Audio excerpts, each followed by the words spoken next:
Hello, welcome to Quackalope. Thank you for being here. Today we're going to be talking about a game that we've already been talking about for a little while on the channel. Oathsworn is back on Kickstarter. It is fully available once again. I believe a full reprint. Yeah. Which, for those of you that have missed out on this and have been seeing people talking excitedly about it, good news. We've all had a chance to play it. We've all had a chance to dive in. We're about 30 plus hours into the campaign. Yep. We have the gameplay over here on the channel. We have a fantastic unboxing video. We have a strategy guide. We have like a bunch of other supplemental stuff. We are doing sponsored work with Oathsworn, with the Oathsworn team, the Shadowborn crew. Games. And so put that caveat in front of this. What this video is intended to do is to, one, let you know that it's launched, and two, in about 10 minutes or so, give you our understanding and our perception as to what's working really well with Oathsworn, some of the things that maybe haven't clicked as much for us, whether or not you should back it, right? So we've put out our caveat. Now let's start talking about this game. So, Shira, what is Oathsworn? Oathsworn is a boss battler. It is a campaign game where you are going through chapter to chapter to chapter. You have a story phase where you are going around town and getting some upgrades and things and encountering new characters, and then you are going into a boss battler phase where you are facing a new boss, and as far as we know, in every single chapter that you encounter, you're facing someone new, which means new tactics to wrap your mind against and face up against in this thing. Yeah, so, man, the amount of different creatures we've experienced so far. We've been playing an off-camera campaign alongside the on-camera one that we just recently started. Yeah. And every time we open up that box, it is thrilling to see the miniatures and the sculpts and the crazy detail, and also just chunky bosses. Each one feels set in front of different. Like, each one has an entirely different feel. Whether the first one is all on the table, and there's no spoilers because it's on the box, but the first one comes with this pack of rats that act as a mob, and they're minions, and the minions are almost as deadly as the big broodmother herself, because if you don't keep them under control, you're sunk. Yeah. And then every single chapter is something entirely new to wrap your mind around. Like, what's my strategy going into this battle going to be with your current characters that you've leveled up and that you've grown attached to and that you really don't want to see die?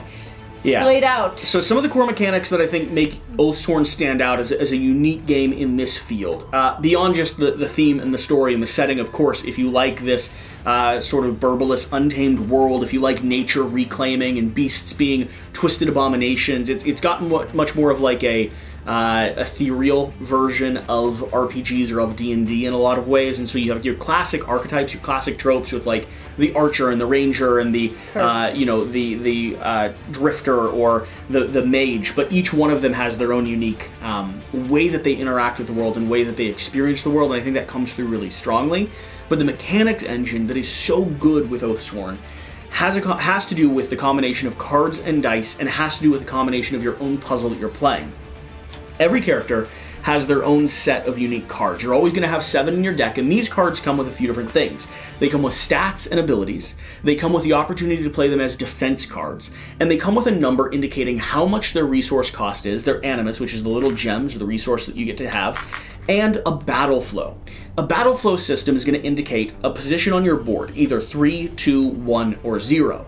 And as you play these cards down, spending them to do more and more powerful abilities, and depending on the complexity of the character, chaining them in ways that are super fun and super powerful, you're going to end up playing them down into the battle flow position indicated, causing everything else behind them to scale down. So if I play a 3 into a 3, whatever other cards are in that 3 position are going to move down to 2.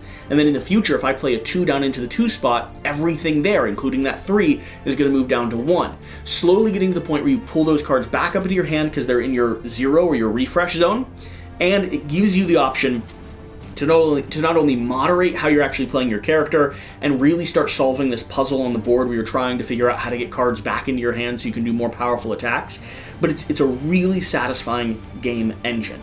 And every character has their own unique custom deck, and so as we start playing through the campaign, I'll be diving into my little pouch here and adding new cards into my hand and making decisions around what cards I think are going to be more powerful, what do better with defense, what allows me to like take out more mobs like we need here with the rat, what is maybe doing just a big swath of damage to our main enemy.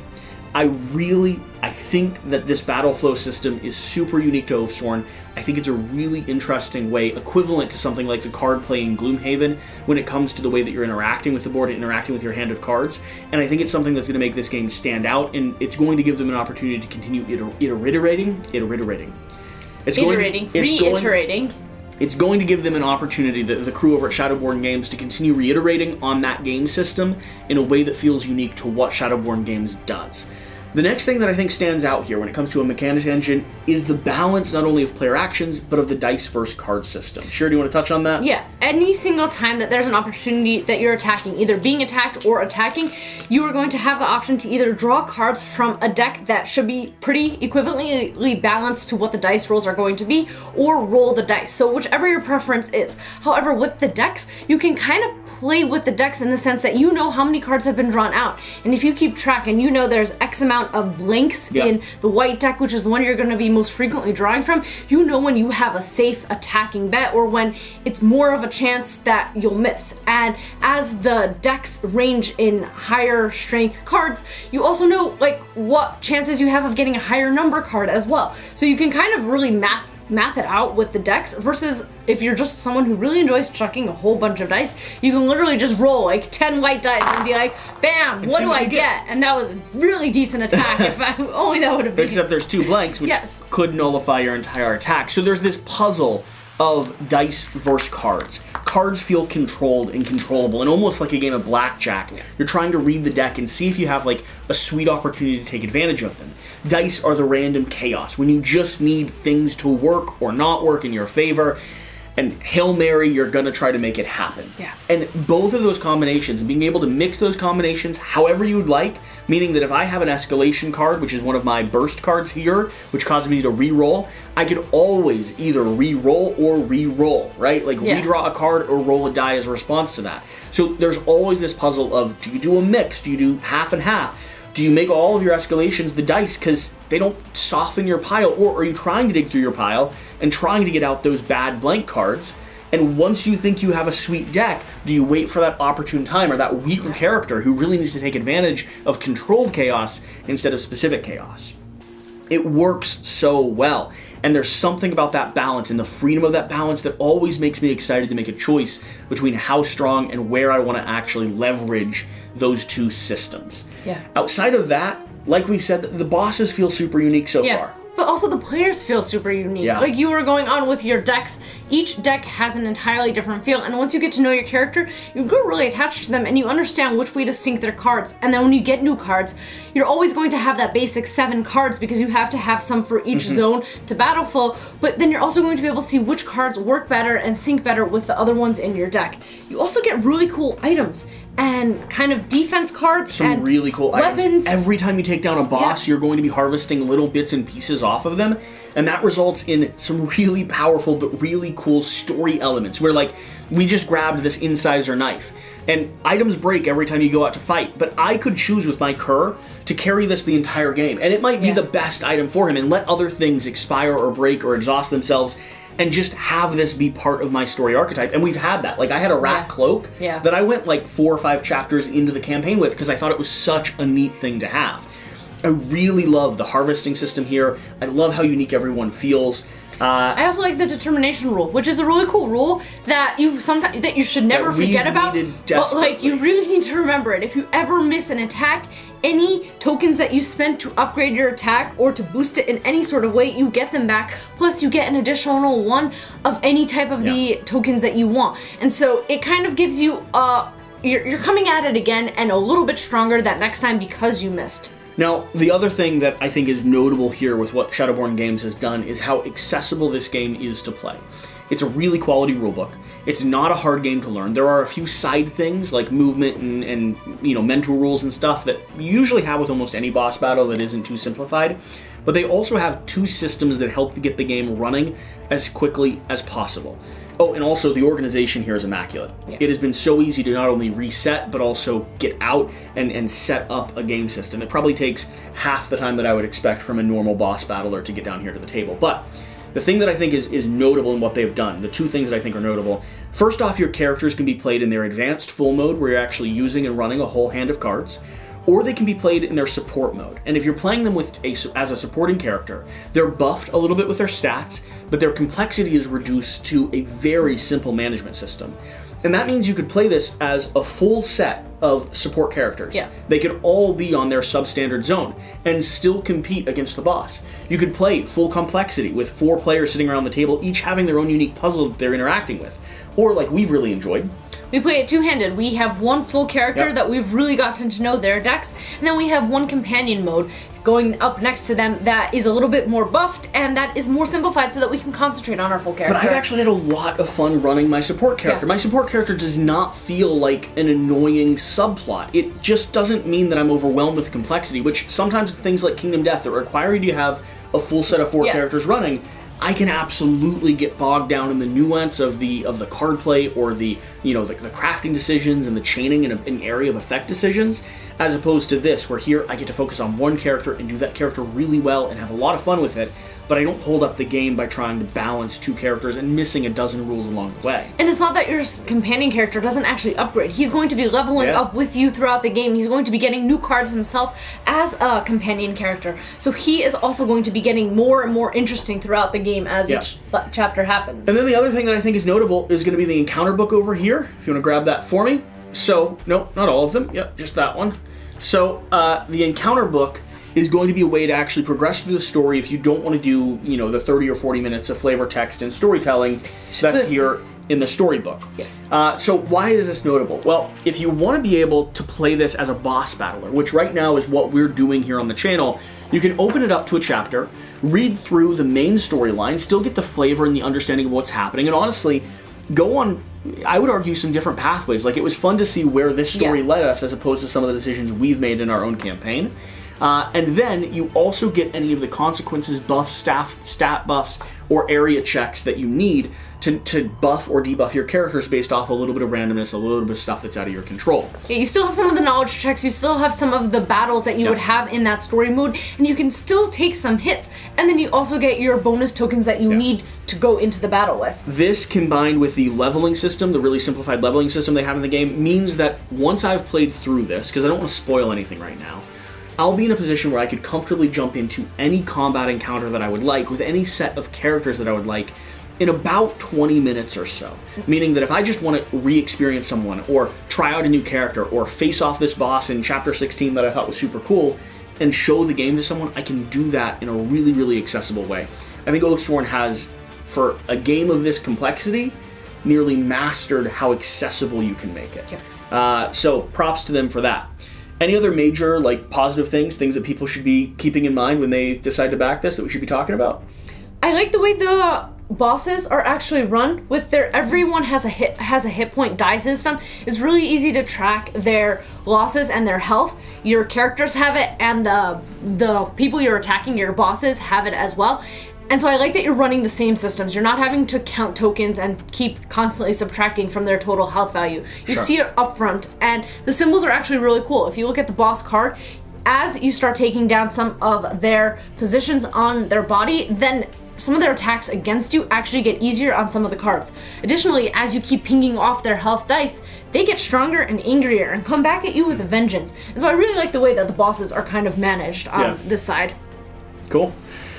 So, with that in mind, some of the things that about 30-35 hours into the game that we think are worth noting for you to make a decision as to whether or not you want to back this, around what Oathsworn does. What are some of the caveats or conditions? I know we have one, kind of our biggest one, and I don't want to give too many spoilers or anything like that, but beyond that, when it comes to the boss battling, I don't know that there's a lot. The movement rules can be a bit nuanced. The movement rules are the ones that I dislike the least. Trying to figure out, I know there's always north and then west, but trying to figure out which path and the targeting rules of how, especially when there's a lot of little minions going around the board, when they move and how they move and where they're attacking, that can be a little bit overwhelming. Trying to figure out the hexes a little bit when moving the Broodmother sometimes gets a little confusing where she's facing and when she's moving 3 spaces, and the direction, because the directionality is really important when you're attacking her.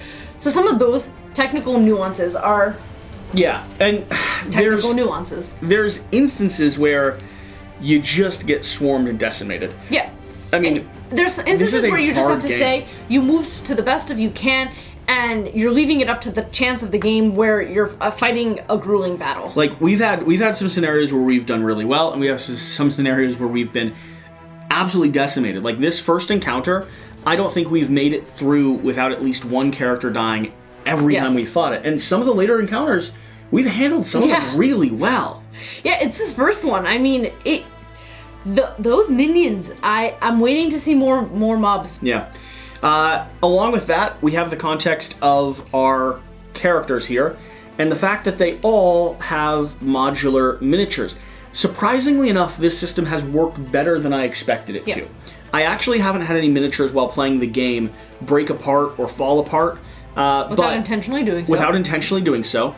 But I do find that it's still this weird middle ground. Really cool posing, really innovative system where you actually can like upgrade and change out the miniature pieces. But I do find myself when I'm like pulling them out of the tray, and because I've moved the box around or anything and they've broken apart, a little bit annoyed that I haven't just went ahead and glued them all together. Yeah. I don't know that I want them glued together. I also don't know that I'm the type of person that's going to be able to take advantage of the fact that they're modular. Yeah. It was something that I really loved in Kingdom Death. I love the idea of building your own custom person for every unique piece of gear you had. However, I never really used it in there. And here, I could use it again. I could change out gear and weapons. I actually like it in this form better than Kingdom Death. In Kingdom Death, I feel like they're a lot more fragile. These, I feel like as soon as you click them together, yes, they might fall, yes, they might open at some point, but then you could just click them together. In Kingdom Death, you're gluing them together and they're more permanent. I like the temporary, can't say that word, nature of this, where you can just grab it. Like, I'm literally holding her by her hair, and she's very fine. Yeah. Yeah. Outside of that, when it comes to combat systems and everything like that, I mean, the game's it's just really solid. It's just an incredibly good boss battler. So the big caveat that we have, the big thing that for us has been a little bit of a challenge, is going to come down to the story mode. And it is not in any way the quality of the writing, the world building, the lore, the story itself. It is just the fact that to give variability to some of the story arcs and the story elements that set it apart from this encounter book, some of the decisions you make in the game don't always have actionable or lasting consequences. Lasting effects on the game. A decision you make might not be impacting you later on. It might be reversed, or it just might not feel as negative or as consequential as when you were making that decision. Yeah. And that can take away some of the poignancy that you feel when you've had to make a really hard decision in the game to sacrifice someone, and then it didn't matter in the end. Yeah. And so there's definitely some moments where I think this storybook should stick by the decisions that it makes you do a little bit harder than it does. Yeah. Being said, the world building, the story arcs, and the different narrative pathways you can go on are incredibly satisfying, extremely rich, and there are definitely decisions that have an impact on the state of the game and have an impact on things moving forward. It's just that we definitely have ran into a few that took us out of the story experience because we were wondering why the very hard-pressed decision we made didn't feel like it mattered quite as much as we thought it should. And so that's our big caveat. And so for us... And so the solution to that for us was actually to just go through the encounter book and do those kind of brief story modes where we get that world building, we get that flavor of what we're encountering, but the decisions are less and they're pretty straightforward. They're doing checks, getting through the checks and gaining rewards, and then setting up for the boss battler, which is the part we really enjoy. There's not as much variability when it comes to branching pathways that may or may not lead to the same outcome. Instead, here the encounter book gives us all the story and all the flavor that I personally feel like I need for this. Allows us to go on the journey and then focus on the thing that I've had the most fun with, which is the boss battling system and the actual like encounter phase and what you're showing down. Overall, and remember, this is not a review. This is just us and our impressions and trying to give you feedback and information to see if you want to back this. This is going to be in my top 10 campaign games list. For sure. I absolutely am adoring and enjoying Oathsworn. And I'm really excited to continue diving through the campaign. I'm looking forward to seeing the other bosses. I get a thrill every time we've opened some of the bosses. We have one downstairs right now that we need to fight. That I can't say anything about because I would be spoiling things. But it is one of the most epic minis and epic sculpts I've seen in a long time. Hopefully we get to that point on this channel. There's a very loud dog collar shaking underneath the table. Hopefully we get to it on the channel because I want you to see that epic sculpt. Yeah. So Oathsworn, final verdict. I mean, it's brilliant. It's an absolutely brilliant game. I have my nitpicks. I have my concerns. I have things as someone who loves campaign and loves story would like to see adjusted or tweaked. But ultimately, if this is something that you're interested in, if you think you're going to be able to sit down and journey through the campaign here, I do not think you're making a bad decision by diving into this and getting it to the table, because it is glorious. It is, yeah. All right, thank you for watching. Thank you for being here. Tune in for our gameplays. Tune in for the other content that we're creating. It's like 1 a.m. and we're about to dive into another session of recording. Yes. So, cheers to you, and we'll see you next time. Bye.